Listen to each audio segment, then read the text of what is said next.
Assalamualaikum warahmatullahi wabarakatuh. Bismillahirrahmanirrahim. Alhamdulillahi rabbil alamin. Wassalatu wassalamu ala asyrafil mursalin Sayyidina wa maulana Muhammad wa ala alihi wa sahbihi ajma'in. Amma ba'd. Ibu-ibu, bapak-bapak dan saudara-saudara sekalian, jamaah salat maghrib Masjid At-Taqwa yang insyaallah dimuliakan dan dirahmati Allah Subhanahu wa taala. Alhamdulillah, kita panjatkan syukur kepada Allah Subhanahu wa taala yang pada malam hari ini atas limpahan rahmat dan nikmatnya kita semua bisa hadir di masjid salat maghrib berjamaah, dan sekarang kita melanjutkannya dengan melakukan kajian ba'da maghrib. Kita mohon pada Allah Subhanahu wa taala semoga seluruh rangkaian ibadah kita diterima oleh Allah Subhanahu wa taala. Amin ya rabbal alamin. Mari kita mulai kajian kita dengan berdoa bersama-sama. Bismillahirrahmanirrahim. Asyhadu an la ilaha illallah wa asyhadu anna Muhammadar Rasulullah. Raditu billahi rabba wa bil islami dina wa bi Muhammadin nabiyyan wa rasula.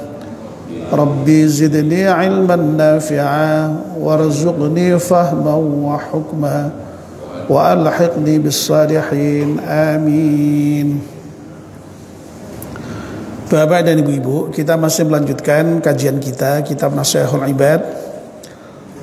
Yang terakhir kemarin kita sudah menyelesaikan pembahasan makalah yang ke-30 dari bab thulathi. Malam ini kita mulai akan membahas makalah yang ke-31. Wal maqalatul hadiyatu wath thalathuna. Makalah yang ke-31. An Ibrahim bin Adhama rahimahullah. Makalah yang ke-31 ini dari Ibrahim bin Adham, semoga Allah merahmatinya. Annahu qila lahu bima wajadta zuhda. Sesungguhnya pernah ditanyakan kepada Ibrahim bin Adham, bima wajadta zuhda, dengan sebab apa engkau mendapatkan zuhud. Jadi memang Ibrahim bin Adham ini merupakan salah seorang sufi yang sangat terkenal, yang hidup pada tahun 718 sampai dengan 782 Masehi. Ya, jadi pada masa tabi'in lah ya. Jadi masa setelah para sahabat, ya, yang lahir di kota Balkh ya.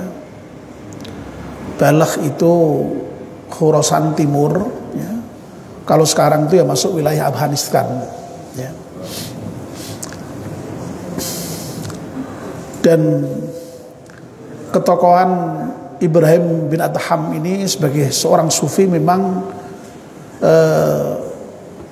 terkenal dalam hal kezuhudannya itu ya, sebagaimana yang saya kira sudah berkali-kali kita sampaikan, zuhud itu orientasi hidup yang lebih mementingkan akhirat ketimbang dunia ya.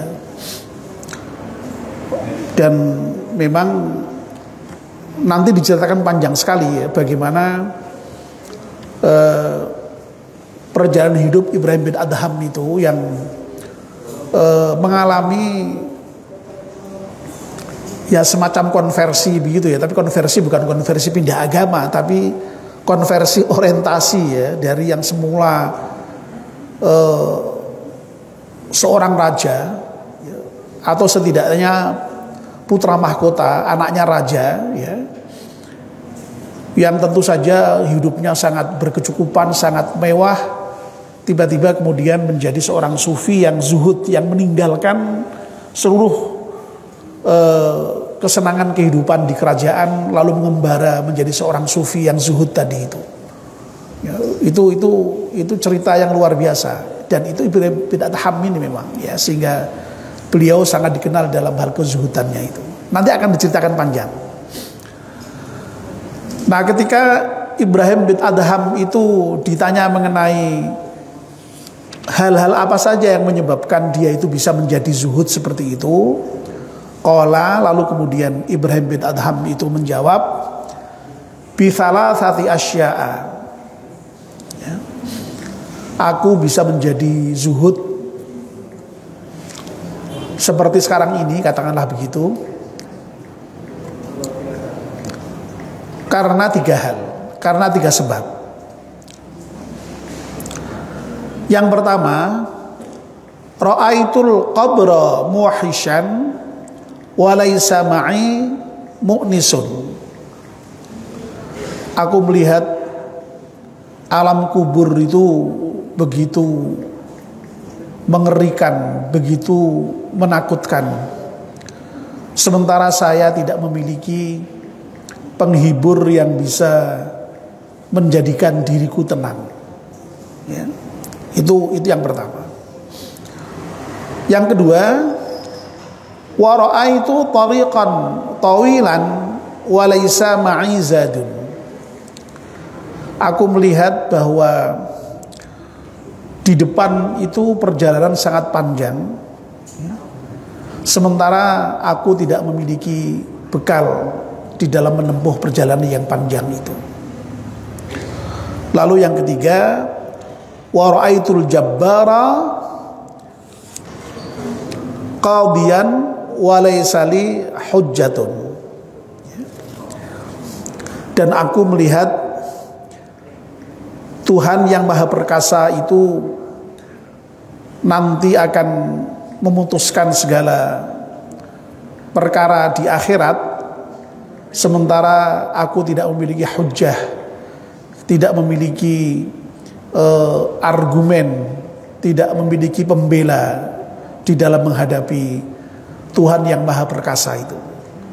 Nah, karena 3 sebab itulah kemudian aku meninggalkan kehidupan mewahku di kerajaan menjadi seorang zahid, kira-kira begitu ya. Itu intinya ya. Jadi matannya. Sekarang mari kita baca lengkapnya dengan syarah yang diberikan oleh Imam Nawawi terhadap makalah tadi itu.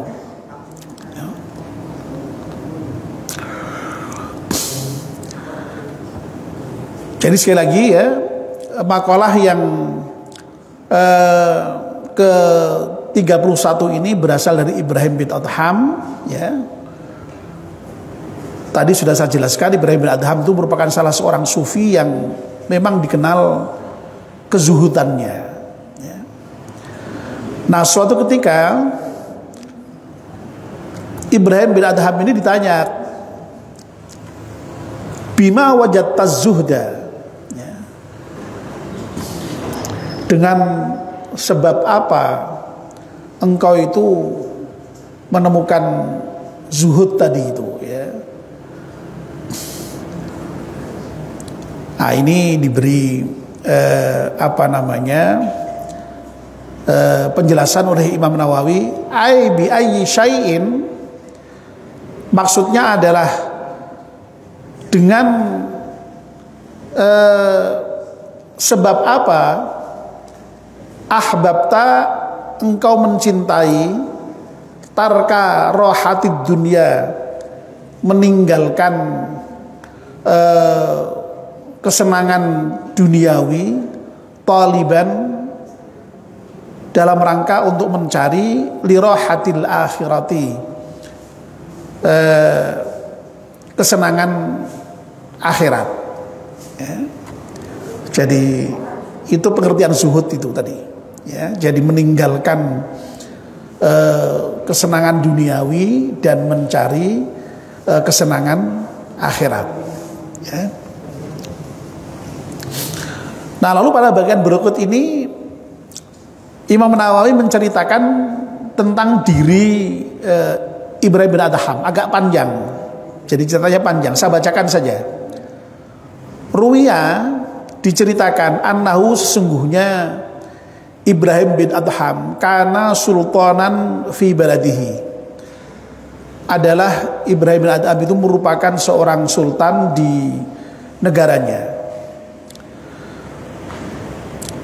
Fatarokas sultanata, tapi kemudian Ibrahim bin Adham ini meninggalkan kerajaannya, wajtahada, dan bersungguh-sungguh fil ibadati, di dalam beribadah, fi Makkata ya, maaf ya, fi Makkata wa ghairiha, di kota Makkah dan dan kota-kota lainnya.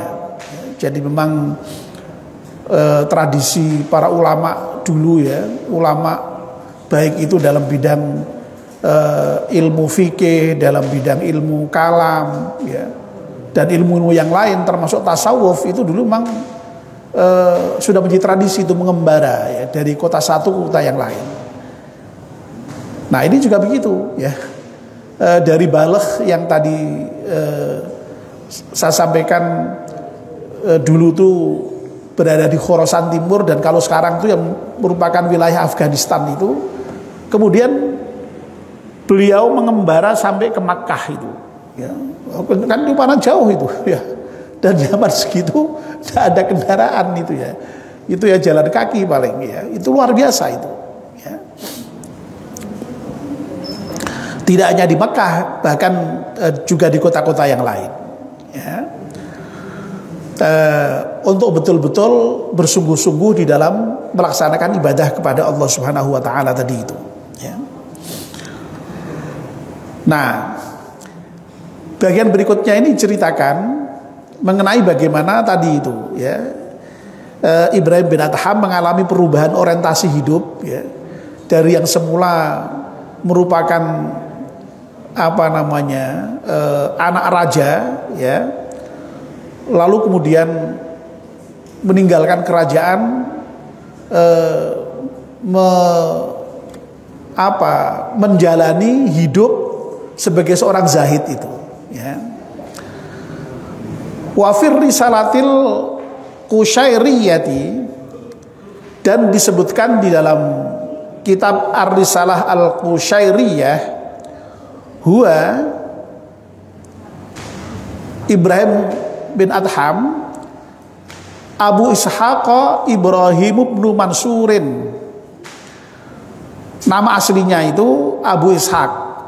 Abu Ishaq itu berarti bapaknya Ishaq, Ibrahim, namanya sendiri Ibrahim bin Mansur ya. Jadi orang Arab itu biasanya nama itu biasanya disebut bapaknya siapa, anaknya siapa ya, begitu, sehingga biasanya tidak akan keliru gitu ya. Makanya kalau kita pergi haji itu sampai sekarang, umroh juga itu diminta paling tidak menyebut 3 nama itu ya, untuk menunjukkan supaya berbeda dengan yang lain dan kecil kemungkinan untuk sama dengan orang lain itu. Tapi kalau bayangkan nama hanya Muhammad itu kan bisa sangat mungkin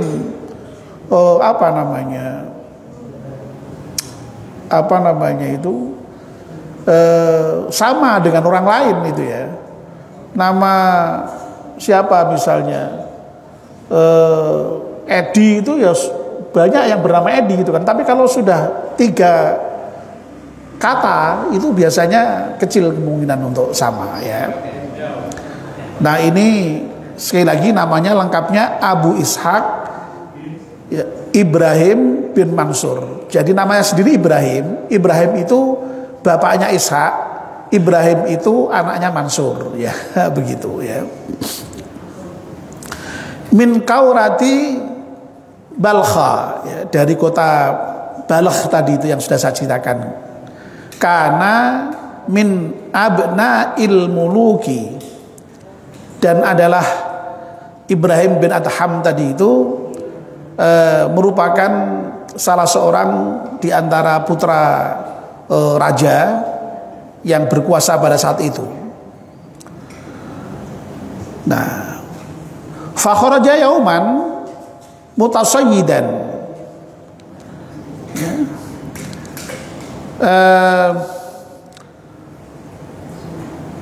Pada suatu hari keluarlah dia dari kerajaan itu mutasayyidan untuk berburu, fa'athara tha'laban au arnaban, dan dalam rangka berburu itu kemudian dia menyasar buruannya pada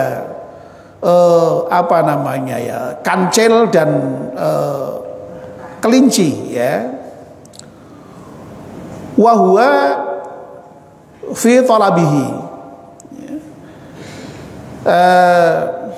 dan Ibrahim bin Adham tadi itu di dalam rangka untuk mendapatkan tha'laban au arnaban tadi itu, ya, kancil atau kelinci tadi.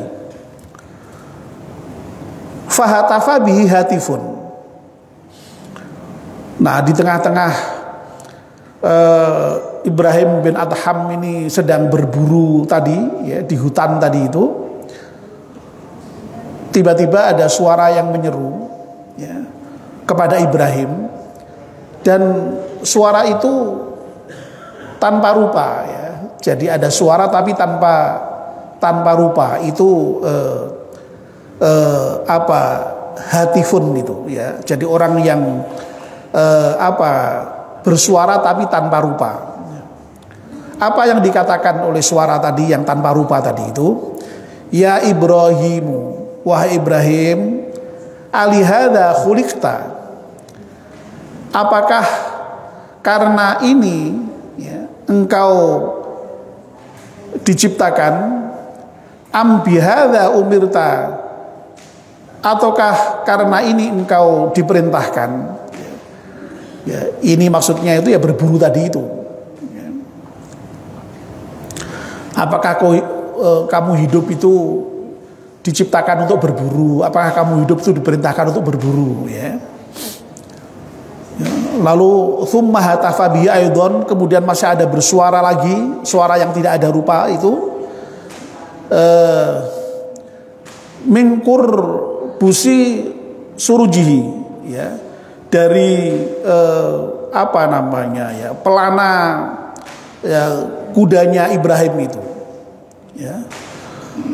Wallahi ma li hadza khuliqta wala bihadza umirta, ya. Demi Allah, tidaklah engkau itu diciptakan untuk berburu dan tidak juga diperintahkan untuk berburu, ya.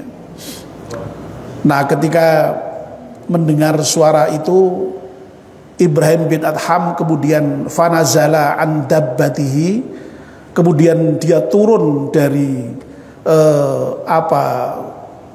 kendaraannya itu, ya, kudanya itu, wasadafa ra'iyan, lalu kemudian dia merangkul, menemui salah seorang penggembala, ya, li abihi, yang merupakan penggembala milik orang tuanya. Fa akhadha jubbatan lirra'i min sufin, lalu kemudian si Ibrahim bin Adham ini mengambil jubah milik si penggembala tadi yang terbuat dari bulu, walabisaha, lalu kemudian Ibrahim memakai jubah itu, wa'adahu farasahu wa ma ma'ahu, ya. Lalu sebaliknya, ya, apa yang dia miliki yang dibawa itu, ya, ya, kudanya dia, pakaian dia diberikan kepada si penggembala tadi itu, sehingga akhirnya si Ibrahim ini tidak memiliki apa-apa kecuali jubah yang dimiliki oleh si penggembala tadi itu. thumma annahu dakhalal badiyata. Ya, lalu kemudian dia berjalan, ya, menyusuri berbagai macam perkampungan, ya, sampai thumma dakhala Makkah, kemudian dia masuk ke Makkah tadi itu, ya, tadi sudah diceritakan kan, ya, jadi dia sampai ke Makkah itu mengembaranya itu. Nah, sesampai di Makkah, wa sahiba biha Sufyan ats-Tsauri wal Fudail bin Iyadh. Ya. Ini cerita singkatnya. Kemudian dia bersahabat dengan dua orang sufi yang terkenal juga, yaitu Sufyan ats-Tsauri dan Fudail bin Iyadh, ya. Lalu kemudian wadakhala Syama, lalu kemudian setelah dari Makkah, yang namanya Ibrahim bin Adham ini kemudian memasuki kota Syam, ya, negeri Syam, wa mata biha, dan kemudian wafat di kota Syam itu. Ya, jadi ini perjalanan hidupnya Ibrahim bin Adham seperti itu, ya, dari seorang anak raja yang kemudian meninggalkan kehidupan mewahnya di kerajaan dengan menjalani hidup sebagai seorang sufi yang zahid, ya, yang meninggalkan kemewahan duniawi dalam rangka untuk mendapatkan kenikmatan akhirat itu. Nah, ini kemudian diceritakan juga mengenai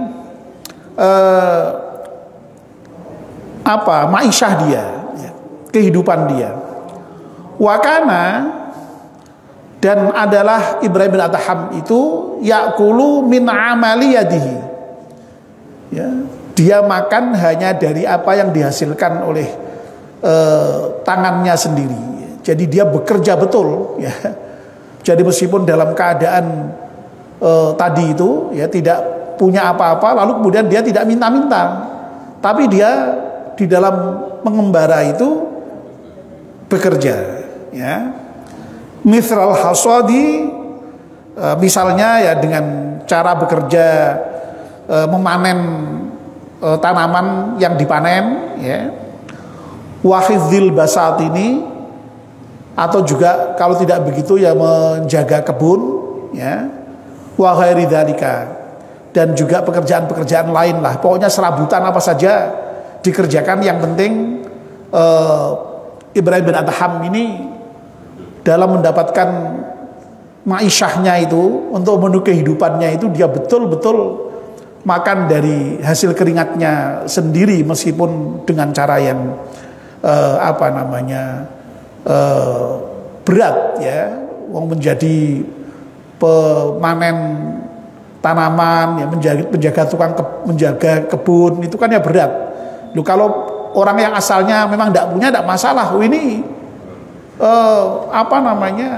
anak raja, ya, yang sehari-harinya hidup mewah, tapi itu dijalani dalam rangka zuhud tadi itu. Nah, itu cukup panjang diceritakan oleh Imam Nawawi, ya. Nah, lalu sekarang intinya mungkin kita akan bahas yang pertama dulu saja, singkat, ya. Qala, berkatalah Ibrahim bin Adham, Sayyiduna Ibrahim, ya, berkata di sini dalam rangka menjawab tadi itu, ketika ditanya dengan dengan apa Ibrahim bisa menjadi zuhud tadi itu, ya. Apa jawaban Ibrahim? Bi thalathati asya'a, ya. Aku bisa menjadi zuhud seperti ini itu dengan sebab 3 hal, ya. Ra'aitul qabra muhishan, ya. Aku melihat bahwa yang namanya kubur itu begitu mengerikan, begitu menakutkan, ya. Muhishan ini kemudian diberi penjelasan oleh Imam Nawawi, ay qati'an lil qulubi,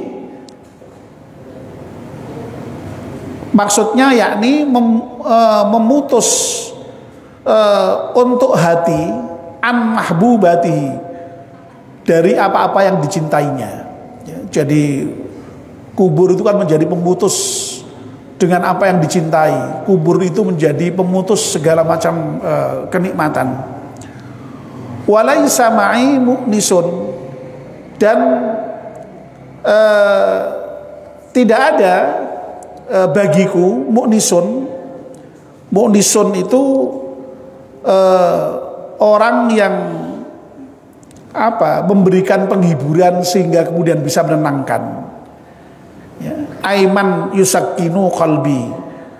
Maksud dari mu'nisun itu yaitu orang yang bisa menenangkan hatiku, ya. Kata Ibrahim bin Adham. Ya. Ini yang pertama. Jadi ketika Ibrahim bin Adham ini ditanya tentang apa yang menyebabkan dia itu sampai menjalani hidup zuhud, meninggalkan kemewahan duniawi sebagai putra mahkota dari seorang raja, ya, itu karena dia ngeri itu membayangkan kubur itu, ya. Ya Allah, nanti di kuburan itu mengerikannya kayak gitu itu, ya. Sementara aku tidak memiliki penghibur siapapun, ya, untuk bisa menenangkan aku dari kengerian di kubur itu.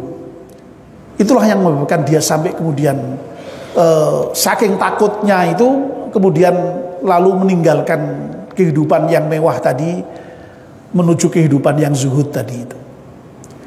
Nah, Bapak dan Ibu-ibu yang dimuliakan Allah Subhanahu wa taala, saya kira kita semua tahulah ya betapa ngerinya kubur itu, ya. Nah, kubur di sini itu bisa kita bedakan menjadi dua, ya. Kubur dalam arti fisik, ya kuburan itu, ya. Dan alam kubur, ya. Alam kubur itu ya beda dengan kuburan yang fisik itu. Alam kubur itu merupakan nama lain dari alam barzah, ya. Jadi alam barzah itu merupakan alam antara alam dunia dengan alam akhirat. Jadi alam kubur atau alam barzah itu merupakan alam ketika dia tidak lagi merupakan alam dunia, tapi juga belum merupakan alam akhirat. Jadi masih di antaranya, ya. Jadi orang masih katakanlah menunggu nanti di akhirat, begitu kira-kira itu alam barzah itu. Lah, yang perlu kita ketahui dan perlu kita imani, ya, bahwa memang berdasarkan banyak hadis Nabi, ya, memang alam kubur itu mengerikan. Mengerikannya apa? Karena meskipun toh yang namanya alam kubur itu bukan alam akhirat dalam pengertian bahwa alam akhirat itu merupakan alam ketika manusia dibalas amalnya sesuai dengan apa yang diperbuatnya ketika di dunia secara adil, ya. Tapi di alam kubur ini ternyata balasan itu sudah ada, ya. Ya, meskipun ini diperselisihkan di antara para ulama, tapi pada umumnya para ulama berdasarkan pada hadis-hadis yang sahih, ya sebagian besar meyakini bahwa di dalam alam kubur itu sudah ada apa yang disebut dengan siksa kubur, dan demikian pula apa yang disebut dengan nikmat kubur sudah ada, ya. Kalau Pak Quraisy Shihab itu menyebutnya sebagai panjar, sebagai DP, ya. Jadi belum siksa beneran, belum. Kalau siksa benerannya sebagai balasan dari amal ketika manusia di dunia itu ya nanti di alam akhirat itu, ya. Tapi di alam kubur itu ternyata sudah diberi panjar itu. Dalam arti apa? Yang amalnya baik ya mendapatkan panjar balasan baik, yang amalnya buruk mendapatkan balasan panjar buruk. Dalam pengertian apa? Kalau memang buruk amalnya ya diseksa, dan itulah makanya ada seksa kubur itu, ya, ya. Dan seksa kubur itu jelas ya dasarnya dalam banyak hadis diriwayatkan itu. Yang paling terkenal misalnya ya, yang paling sering disebut itu misalnya Nabi pernah ya suatu ketika jalan-jalan ya melewati kuburan, tiba-tiba Nabi berhenti. Kenapa Nabi berhenti? Karena mendengar tangisan orang yang ada dalam kubur. Dan setelah itu kemudian Nabi menginformasikan ya bahwa ada yang sedang disiksa di dalam kubur itu. Dan anehnya kata Nabi, disiksanya seseorang di dalam kubur itu bukan karena dosa yang sangat besar, itu enggak.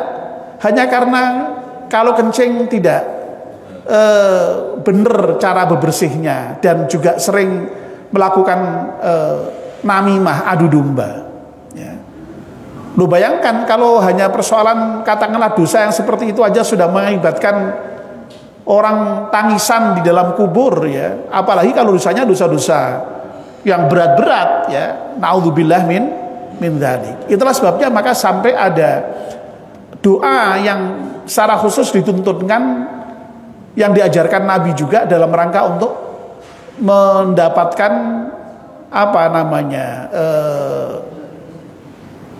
perlindungan dari siksa kubur itu ya. Allahumma inni a'udzubika min adzabil qabri, itu ya Allah, aku mohon perlindungan kepadamu dari siksa kubur itu ya. Termasuk kalau kita mendoakan orang yang sudah wafat itu kan diantaranya doa kita kan, Allahumma ja'al qabrahu raudhatan min riyadil jinan wa la taj'al qabrahu hufratan min khufarin niran. Ya Allah, jadikanlah kubur jenazah ini itu sebagai taman dari sebagian taman surga, dan jangan engkau jadikan jurang dari sebagian jurang neraka. Nah itu jelas sekali menunjukkan bahwa yang namanya siksa kubur itu sudah ada. Nah itulah yang menjadikan Ibrahim bin Adham ngeri itu ya, takut itu. Dan saya kira orang yang normal siapapun pasti ngeri lah menghadapi kubur itu ya. Baik kubur dalam artian tadi itu alam kubur maupun kubur secara fisik loh. Kita bayangkan fisik aja ngeri kok ya. Bayangkan yang semula kita di dunia tidurnya di kasur yang empuk ya, spring bed ya, ber-AC ya, ada makanan, ada minuman kalau kita bangun lapar ya. Wah ini bayangkan dimasukkan liang lahat seperti itu yang gelap gulita hanya diapit oleh dinding-dinding tanah. Loh, baru melihat fisiknya aja ngeri itu, baru melihat fisiknya itu. Apalagi coba bayangkan ketika didatangi oleh mungkar nakir ya. Yang pasti akan sangat menakutkan itu ya. Ya. Itu ngeri sekali itu. Nah, yang bisa menghilangkan kengerian itu tidak lain adalah amal soleh ya, amal soleh itu iman dan amal soleh ya.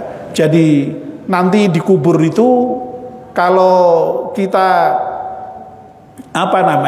beramal soleh, beriman ya, iman kita, amal soleh kita itu menjadi teman kita di kubur itu ya, yang kemudian menyenangkan kita sehingga menjadi taman dari taman surga tadi itu ya. Tapi sebaliknya kalau kita hidupnya ya ketika ditanya mungkar nakir nggak bisa jawab ya, langsung ya kena siksa itu kan, kena siksa kubur tadi itu yang masya Allah sekali lagi itu mengerikan ya.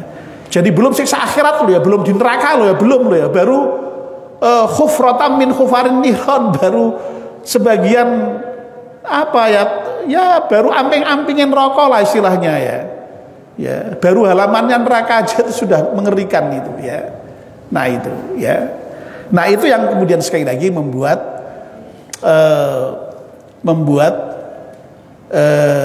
Ibrahim bin Adham itu ngeri, sehingga kemudian dia meninggalkan kehidupan duniawi menuju kepada kehidupan yang betul-betul mementingkan kehidupan akhirat itu ya. Ini yang pertama ya. Dan saya kira untuk malam ini sampai dengan yang pertama dulu, nanti kita lanjutkan pada poin yang kedua dan ketiga. Demikian Bapak dan Ibu-ibu untuk malam ini, dan mari kita akhiri dengan doa bersama-sama. Bismillahirrahmanirrahim. Wal 'asri innal insana lafi khusrin illa alladzina amanu wa 'amilus salihati wa tawassaw bil haqqi wa tawassaw bis sabr. Subhanakallahumma bihamdika asyhadu an la ilaha illa anta astaghfiruka wa atubu ilaik. Wassalamu alaikum warahmatullahi wabarakatuh.